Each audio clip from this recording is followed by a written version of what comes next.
This is the first YouTube video I've ever made. Because of Israel's war on Gaza, I feel the need to become politically active and speak publicly about how I feel and what I think.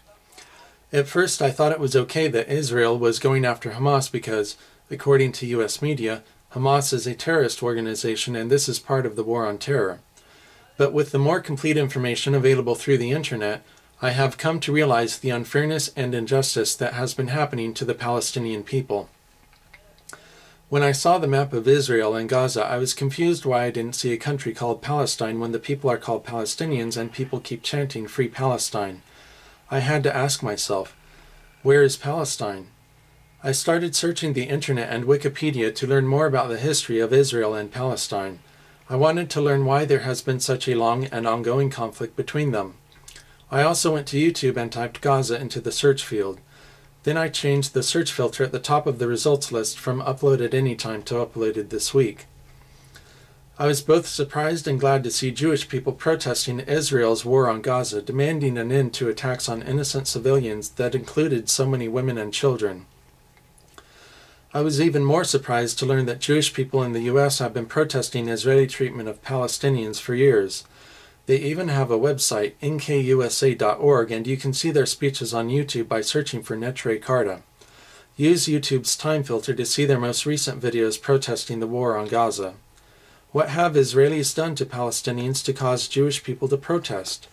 In my internet searches, I was appalled to learn that Israeli settlers frequently threw firebombs into Palestinian houses and acid on Palestinians to force them to flee from what Israelis claim is Jewish Holy Land. I saw graphic pictures of Palestinian children who had been horribly burned and disfigured by Israeli firebombs and acid attacks. If you want to see what I saw, go to flickr.com and search for Palestinian child burned. You will see quite a few photos of burned Palestinian children by scrolling down through the results. No child should be treated so horribly, especially because of their ethnicity and someone else's religious claims of Holy Land. I was also appalled to learn about what happened to the 23-year-old American volunteer Rachel Corrie, and in the name of justice, I need to speak on her behalf. After giving a television interview about how the Israeli government was treating the Palestinians in Gaza, she was ran over not once, but twice, by an Israeli bulldozer in 2003.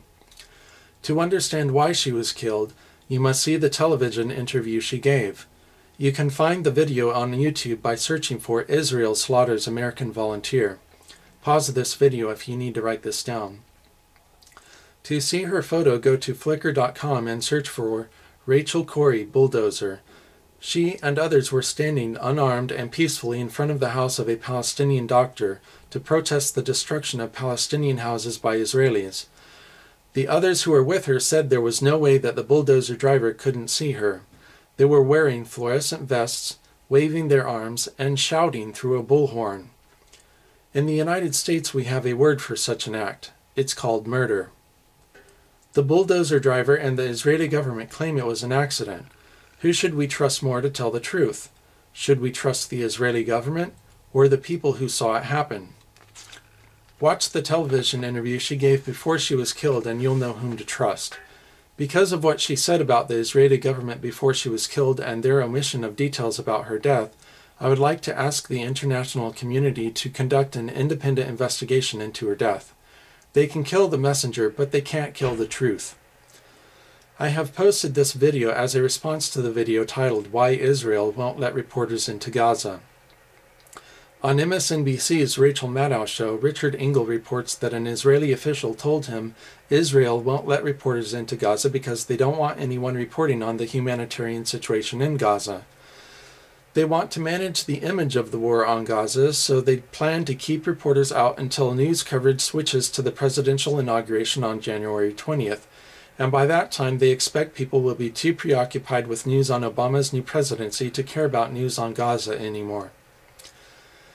Israel. What have Israelis done to the Palestinians that you're not telling us about? What have Israelis done to the Palestinians that you're hiding from us? We want to know. I did not see a Hamas militants using children as human shields as you claim. What do? Do they line children up in front of them and shoot over their shoulders? Where are the pictures? Are you lying to us to gain our support? We need to get as many video cameras and reporters as possible into Gaza so we can see what Israel is doing to Palestinians. We need some serious investigative reporting done so we can see what's been going on. We need to see how Israel is making them live. The disproportionality of Israel's attack on Gaza strikes me like someone filled with hatred that was just looking for an excuse to lash out at their victim. How else can we explain their use of bombs that explode and spread out over the city as shown in some videos? It's as if they are trying to maximize civilian casualties. This is not a war on terror. It's a terrible war. To supporters of Israel who are offended by my concern for the Palestinians, I am offended that you are offended. Everyone has the right to freedom and happiness regardless of their religion. No group of people should be oppressed by another group that thinks themselves holier. And no one can be holy if their actions are unholy. The walls that Israel has built around Palestinians are monuments to the Israeli hatred and oppression of them. Like the Berlin Wall, the Gaza Wall must fall. Israel cannot take away the freedom of these people, cut off their resources, and force them to live in poverty. What Israel is doing to the people of Gaza is destroying their ability to live healthy lives and flourish. It isn't right and it isn't fair. It's a horrible injustice and it must stop. We must not let any group of people oppress another group regardless whether or not members of the oppressing group had been previously oppressed themselves. As a global community, we cannot afford to look the other way. We must not remain silent. We need to write letters to our government representatives and make them put pressure on Israel to stop the war. We need to use our words, not our weapons. Since Israel is trying to suppress news coverage of the war on Gaza by denying reporters access to the area until Obama becomes president, I propose that we bring Gaza back into the news by staging a Peace and Freedom March on the first Saturday after the presidential inauguration. This will be Saturday the 24th of January. As many of us as possible should go to our nation's capital, Washington, D.C., to show our strength in numbers. The rest of us should stage peaceful protests in our local communities and around the world. Since we are marching for peace, it is especially important that our protests are completely peaceful. There should be no fighting, no riots, and no violence. It's time for us to call for walls of hate to fall.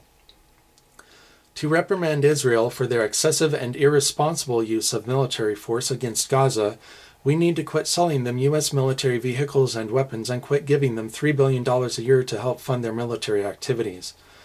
We now need to take $3 billion a year that we have been sending to Israel and use it to rebuild Gaza. We must help Palestinians establish quality lives that are free of poverty and oppression. It isn't fair to omit half the story and demonize the victims as Israel has done. Peace comes from compassion and understanding, not from demonization and warmongering. Let's have preemptive understanding and compassion, not preemptive war. War is not the way to peace. To ensure that our right to free speech cannot be censored or silenced, please go to MediaConverter.org and make backup copies of my video and the videos I have mentioned. If they should mysteriously disappear from YouTube, please repost them on both YouTube and other websites. People have a right to know the truth.